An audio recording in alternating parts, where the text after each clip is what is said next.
Welcome to The Current Situation, your South Carolina political pulse. I'm your host, Joshua Gale, alongside South Carolina State House Representative Jordan Pace. Every episode, our goal is to help you navigate the complex world of politics through a biblically conservative perspective.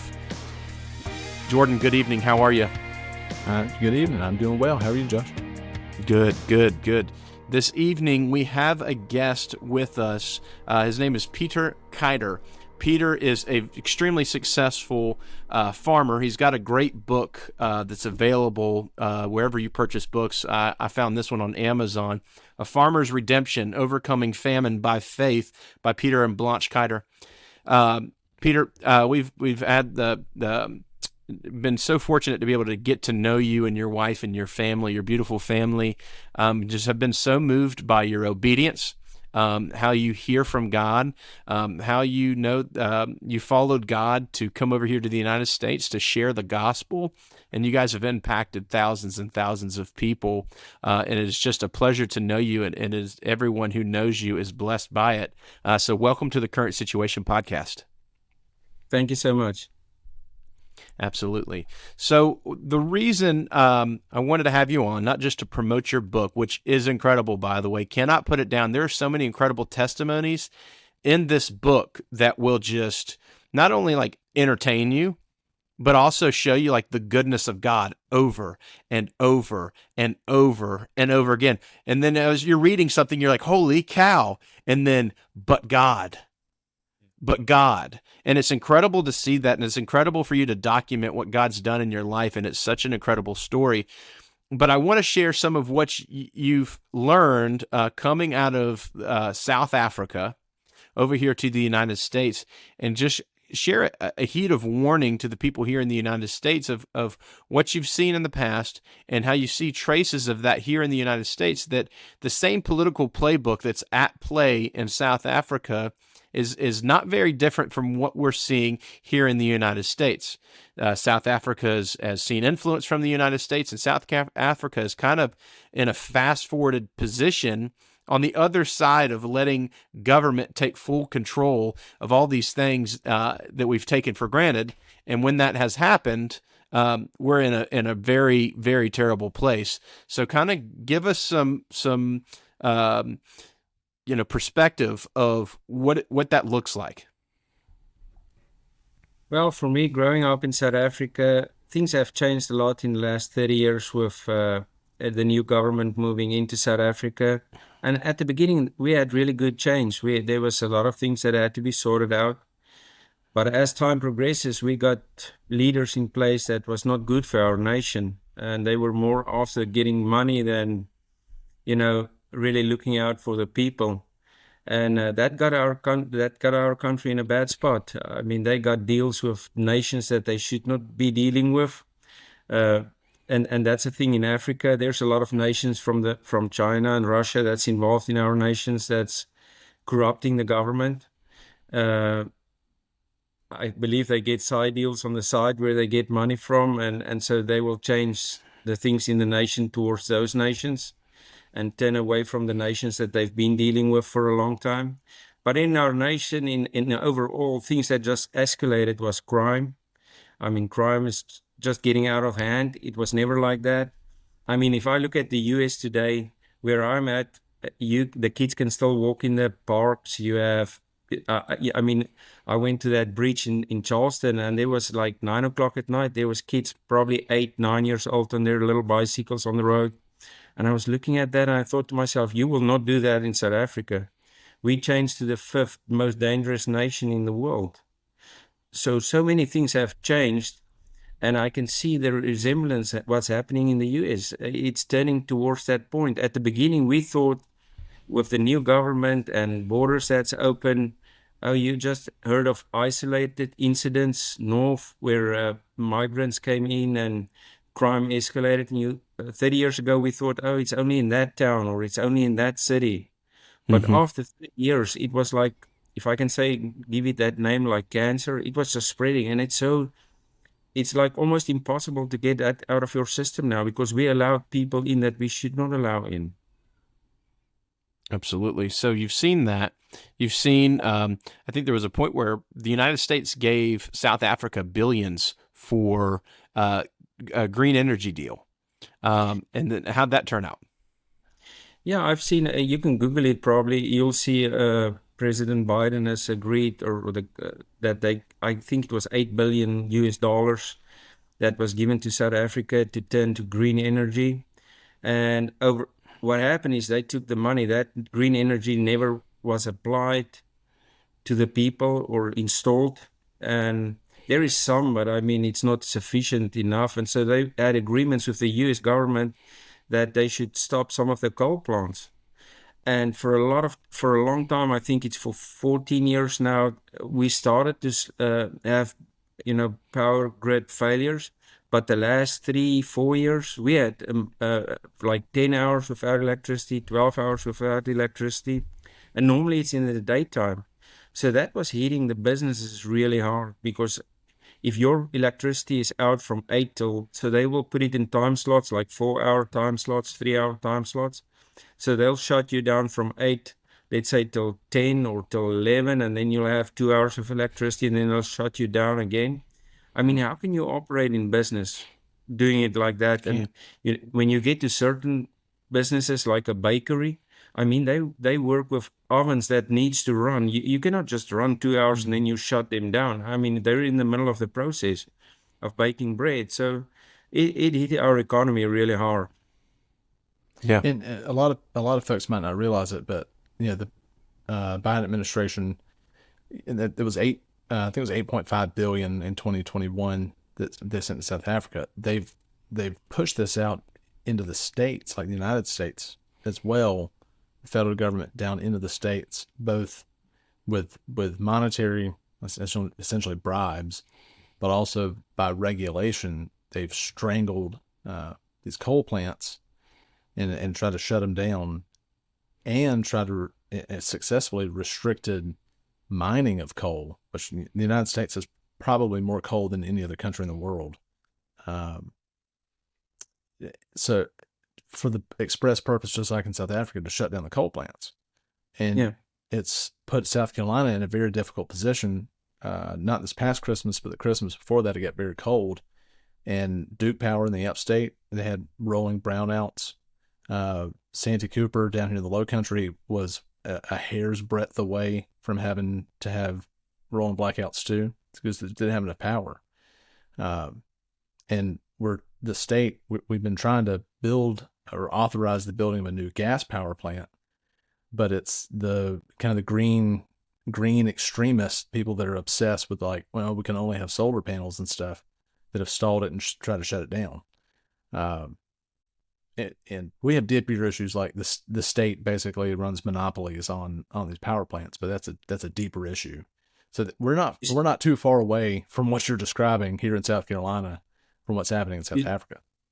You see what happens in South Africa as well with the power. If you have like solar, you have to get security to protect those solar panels, because they will steal those panels for there's metal inside. So it's so little that they can get out of that panel, but they will sell it, because if there's no food, if there's poverty, people take anything. So it's like a snowball effect. The one thing goes to the next one, to the next one, to the next one. And like I said, with the people coming across the borders, the problem you have with that is they're not documented. A lot of the really high crimes like killings and rapings is people coming across the border, because you don't have their fingerprint, you don't have any facial identification, you have no address where you can get a hold of these people. So it's really horrible. I mean, for me on the farm where I lived in South Africa, I had a 8-foot electric fence around my house. On that 8-foot electric fence, I had an alarm system on that, and I had cameras on that. And then outside my house, I had beams, that alarm system beams, that if you break that beams, it will tell me. I had cameras outside my house. I had 2 German Shepherds. I had on the farm, I had 2 towers that was 60 feet high with PTZ cameras that can zoom almost 10 miles. You will not identify a person on 10 miles, but you can see, the landscape if there's vehicles on your property. So we had that, and we had cameras on the poles that will read number plates of people passing by on the highways, so that we can see, is this vehicle stolen? Each room in my house had a panic button, so I had to teach my kids from very young, if we're ever under a farm attack, you need to get to that panic button and press that. If one of us can make it to the panic button, it will immediately notify my neighbors and the security people, private security people that we had to pay for to help us and to protect us. I mean, it was extremely difficult to tell an 8-year-old or a 6-year-old, there's the panic button, we need to do that. That's not things that you should train kids to stay alive. And it's reality in South Africa. I mean, you don't see a lot of that in the news and in the media. I think we all know media has been manipulated all over the world. People make you see what they want you to see, and the rest is just put away. But yeah, that's the challenges we have in South Africa. Yeah. One of my favorite verses, the John 10:10, the thief comes to steal, kill, and destroy, but I have come so that they may have life and life to the fullest. A thief, nothing happened. A thief doesn't say, hey, I'm here. It is a very slow, thought out, sneaky spend. There's just so many different ways to steal your identity, to steal all sorts of things, to commit fraud, all these things. So what did that look like? It wasn't overnight. I mean, you're a very smart person, and you're as strong as an ox, working out on the farm every day. But it wasn't something that happened overnight where someone said, hey, we're going to come take everything from you, and we're going to subject your family to famine. We're going to subject your family to crime. We're going to subject your family to all these different things. It didn't happen overnight. It was a promise with a lot of spin. Hey, something tragic here happened in South Africa. We're going to then feed off of that for a very, very, very long time to make you remember and to give you, shame and anxiety of the past, so that we can use fear to manipulate the future. So using that, what did that process look like, where it was just a little spin here and corruption and bankruptcy and GDP failure? What did it look like? If I can say, over time, like you said, a lot of promises. The first thing the government promised the people was everybody's going to get a house, and they will have free schooling, they will have free medical, they will have free universities. And if you run a business and the GDP of a nation, it's impossible to give people that. But the moment you start promising people stuff, you get them to vote for you. But in reality, everybody that runs a business knows over the long term, somebody's going to pay for that. So that's how they pulled in a lot of votes, by promising people a lot of promises that has never happened, because there's not money for that. And at the beginning, when the country was still in good shape financially wise, the infrastructure was good. So for many years, they stopped using the income that they get government to sustain the infrastructure, because our government, I think it's tripled in size from the original government, the amount of people in government. You just have so many people. And so everybody's got a big salary, and it's like a lot of times it's family making a way for family in government. And so your whole government hub is too big, and it's that's taking a lot of the income out of the nation. And over time, it just, as the money get less and less and less, you can just see it all over our nation. The roads are, as a farmer, we're about 40 miles away from the town. So all the farmers, we have graders that we grade our own roads to town. We pay the tax, but we don't have roads to drive our trucks to town. We have to buy our own graders to do that. We have to get our own trucks loaded with gravel and fix our own roads. Otherwise, we will not have a road to get to the town. So that's over time, and it did not start like that. But over time, as government was using money in the wrong place, we have troops in the DRC. Now, tell me, why do we need to send all that money to the DRC, paying for troops in the DRC, if our own nation is falling apart?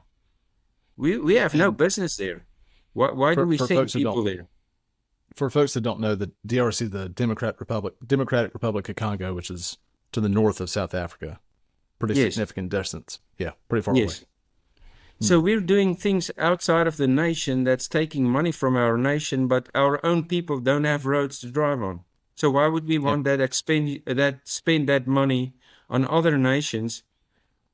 That doesn't add up. Right. I'm So always thinking, Right. So the snowball effect is in place. We're continuing to send money where it doesn't belong. We're beginning to make empty promises and to try things that sound good to earn votes, but really bankrupting a nation and making the people pay for it, the hardworking people pay for it. There's no sustainability to it, and to jump in with both feet into something with no infrastructure, this is what you get. This all sounds extremely familiar. It does. And there's a heat of warning if you can see it here. Why don't you see these things in the media? If we care about every nation on the planet and we care about people as much as we say we do, you will not see these things reported on in the media. You will not see these things because there's no good spin to it. It doesn't fit their narrative, right? It does not fit the narrative. Peter, like you were saying, the media is going to kind of report what they want to report because they have an agenda, and these kind of stories don't fit their agenda. the biggest challenge that I see in the U.S. is the U.S. tried to be so politically correct, Mm-hmm. and they're letting so many things slide that I cannot understand from a person from the outside looking in. I can point out a few things that I see in the media. A few months back, you had those two police officers that was attacked in New York by illegal people that came into the nation. And I think it was a day later or 2 days later, they were out free. Yeah. So for me, the question that I have as a person sitting from the outside, remember, I cannot vote in this nation, so I cannot benefit whichever way it goes. It's not, I cannot choose between blue and red. I'm not in the voting position in the US. So when I say this, is I'm looking at what I see is happening, and you as an American citizen don't have that same privileges. If you hit and kick a police officer, they'll send you to jail. So how can somebody that's here illegal get away with that? So that's challenges that you have to deal with, and you cannot be political correct and keep everybody happy on that. You need to deal with this, and the sooner the better. If you don't deal with this, your kids is going to deal with this, and it's going to look 10 times worse than now. And so for me, it's you need to deal with it now. Absolutely. So Sunday was a historic time in South Africa. It was a voting in South Africa with the different political parties. And obviously, you've said that the government has gotten bigger than it ever has been before. And more government, obviously, is another warning. The more you give to government and the more you allow the government and the more power you give to the government, the less that you have. So you had elections on Sunday, and for the first time in decades, the main political party had received the worst vote, in decades, as a part of people just being what? They're fed up with all the lies and the promises. It's been happening for 30 years. The thing is, by now we're so fragile and broken. To start rebuilding that nation is going to take a long time. I mean, you have to catch up with the infrastructure. We've got 60 million people. I think they estimate there's between 5 and 7 million illegal people in our nation. That's just close to 10% of the people that's illegal. So you have to keep up with the infrastructure, supplying everybody with electricity. So to get back to where we were is going to take us a very long time. Even if we stop all the mismanagements of funds today, just to rebuild the infrastructure.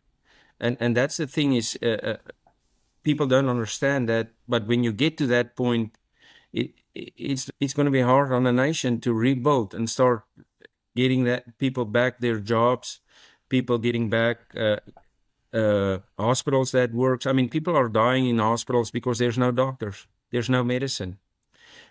We used to have clinics that will do. They'll take their clinic vans to the farming community.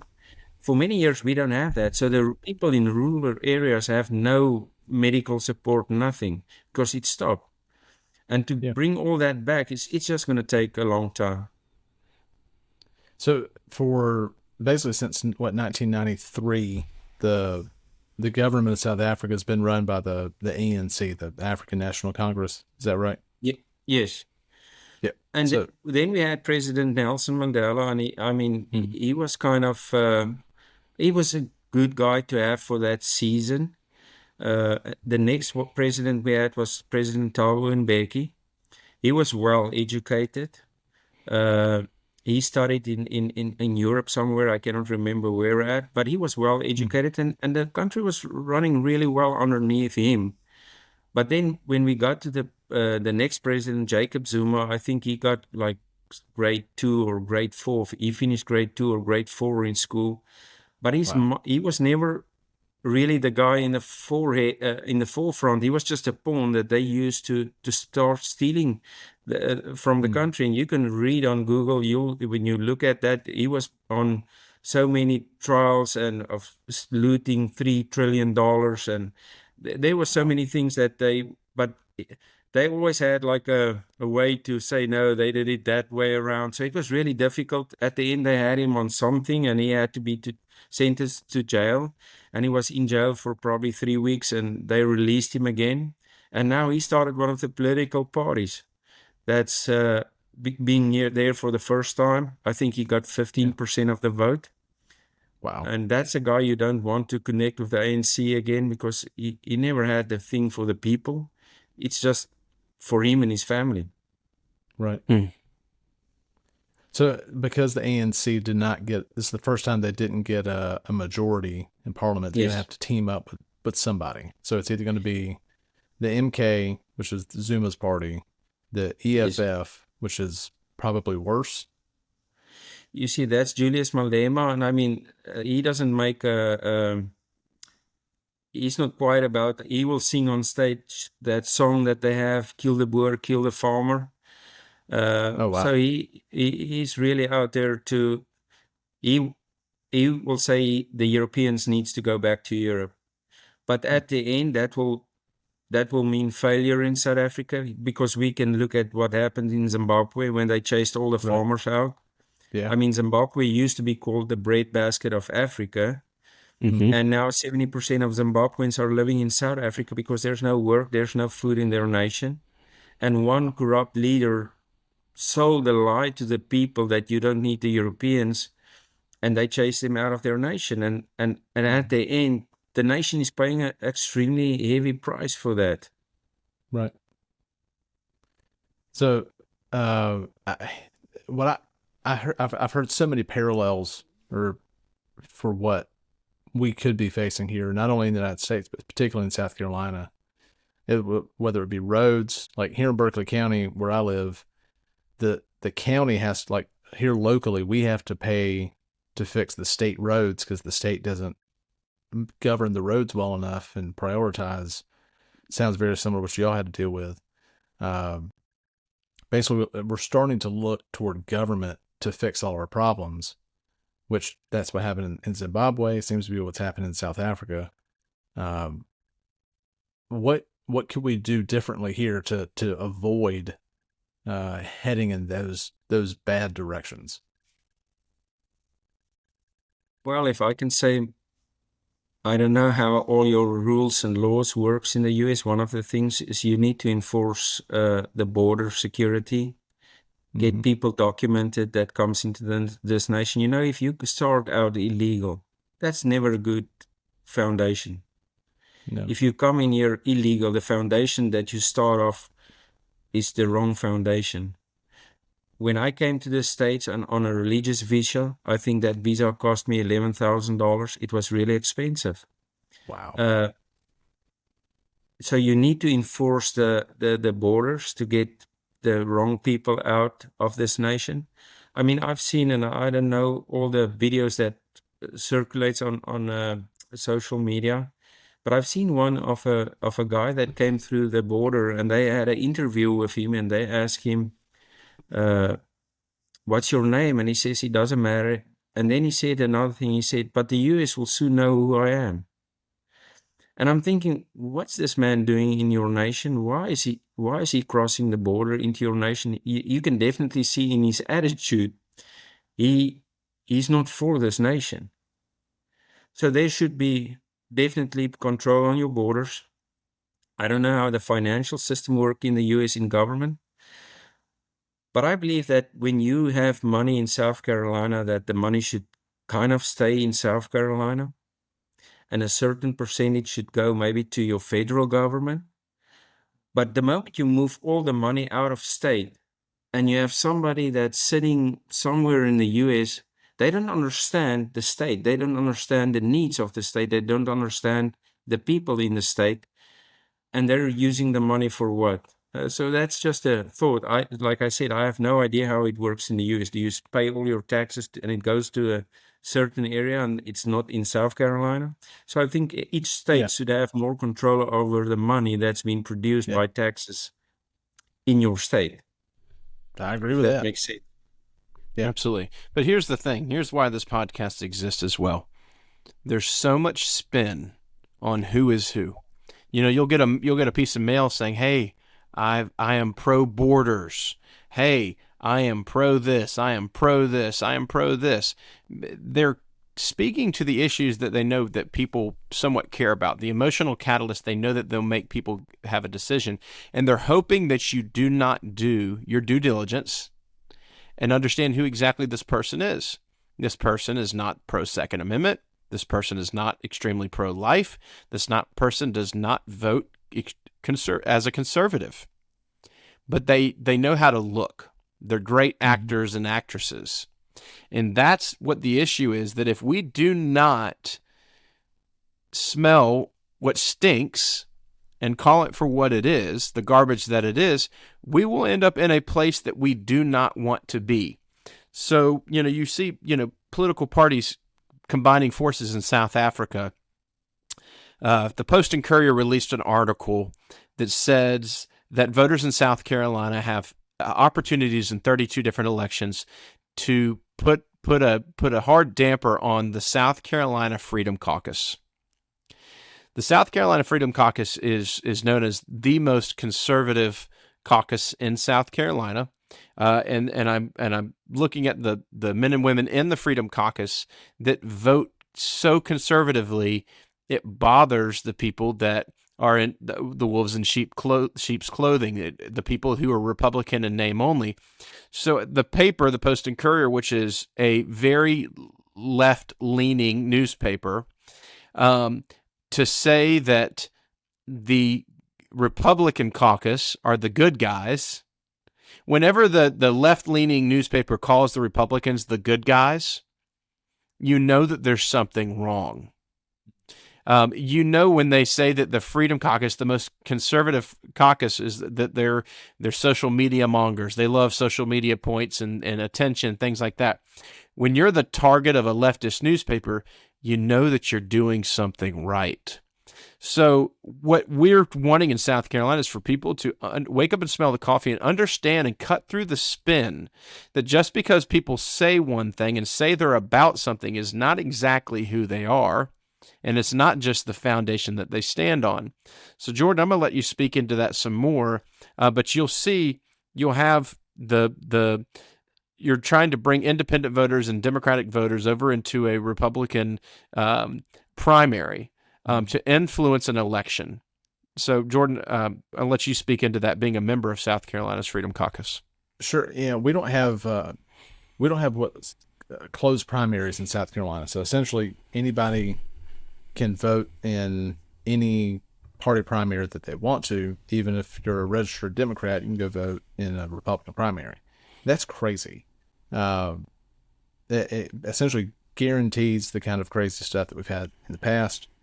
One of my hopes is, and one of the priorities of the Freedom Caucus, is to close the primaries. To kind of put it in South Africa speak, that would be like letting the Democrat Alliance vote to who they want to be an African National Congress parliamentarian. Like, it doesn't make any sense. So that's one side that we're dealing with. it's been attempted in the past, but it's been blocked typically by those politicians that have been there a long time and that campaign one way and vote another, and historically counted on Democrats to vote and support them in Republican primaries. So to me, that's got to be step one on how to like head in the right direction is to close these primaries. And it's a Republican Party platform issue. Like, it's in the Republican Party platform that we should do this, and it's been there for like 10 or 15 years and still hadn't happened. I am curious. I know we don't have a whole lot of time left, Pieter. What's the state of the church in general in South Africa? Yeah, kind of society's falling apart. The government's falling apart. How is the church looking as a whole during all of that?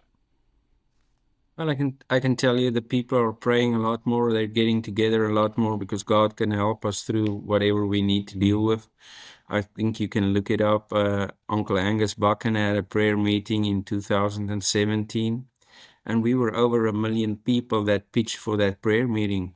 It was so amazing to see I think we were like 1.2 million people, but to see 1.2 million people getting down on their knees and asking God to help our nation, because we know we're in trouble and we need God to intervene in our nation. And I believe the US needs God to intervene in this nation, because if I look at the trend in the US, a lot of leaders are not in line with God's word. And that should be a no-no, and we should vote against people like that, because at the end it will cost this nation. But in South Africa, the church is growing stronger, because in the Bible, it's like in the Bible, when the Israelites were out of line and they got punished, then they all start screaming and say, God, please help us. But we don't have to go there. We can change before we get to that place where we just push God away. Absolutely. Yeah. So we conclude this episode, you've got to go on Amazon, get A Farmer's Redemption, Overcoming Famine by Faith by Pieter and Blanche Keyter. This book, I'm telling you, you will not be able to put it down. It is not a gigantic book, 140-ish pages for you to read in less than a week, but just it'll entertain you, and it will bring you closer to God, just and encourage your faith. Just to wait on God, just to allow God to move, to seek the Holy Spirit, to hear from God, to wait for God to move, and to watch God do what God does. He is good, and he can only be good. He moves in miracle signs and wonders. It's incredible to see those things in this, and to know the person who has seen God move over and over and over again, and has so much faith to move on to the other side of the planet to share the gospel, and to bring his family along with him. I commend you for that. You are such an incredible man of God, and I'm just so thankful to know you, and for others to get to know you through this book, and of course here around South Carolina. So thank you for joining us here on The Current Situation, Pieter. Thank you so much. Yes, and we pray that God blesses you and your family and the efforts of your hands and all that God has called you to do here in the United States. So again, we're going to put that link to the book in the show notes. So go ahead and grab that link, hop on Amazon, add it to your cart, buy now, and get it delivered. I think I got mine in like next day shipping. It was highly available. Grab the book, and then pass it on, and just watch wildfire. When, there's healing for this nation. There's healing in the word of our testimonies. There's healing. We pass these things on, these stories of what God is doing. And I promise you won't be upset by this book. So thank you for joining into the Current Situation podcast. We are a week away from the South Carolina state Republican primaries. Early voting is open right now. Go vote. Do not waste your opportunity to vote. Historically, less than 10% of registered voters vote in the state South Carolina Republican primaries. Guys, that leaves everything up to chance. What will happen in these primaries, and we're a week away from the actual voting day, this depends on the next 2 to 4 years of government in the state of South Carolina. Mm-hmm. Guys, there's so much work that needs to be done, and there's so many people that are Republican in name only that need to be ousted from the State House in Columbia. We can do this. Wake up your neighbors. Wake up the church. Paul Revere all around your town, and find somebody to support. and figure out what you can do in these final hours. It's the final countdown. You've heard it here first on the Current Situation podcast. You've heard a warning here from Pieter Keyter. We want God to heal and to save this nation, and we've given you a little bit of insight into what it could be if we do not stand up as the church and unite ourselves and try to hear from God. So we look forward to speaking with you again next week here on the Current Situation.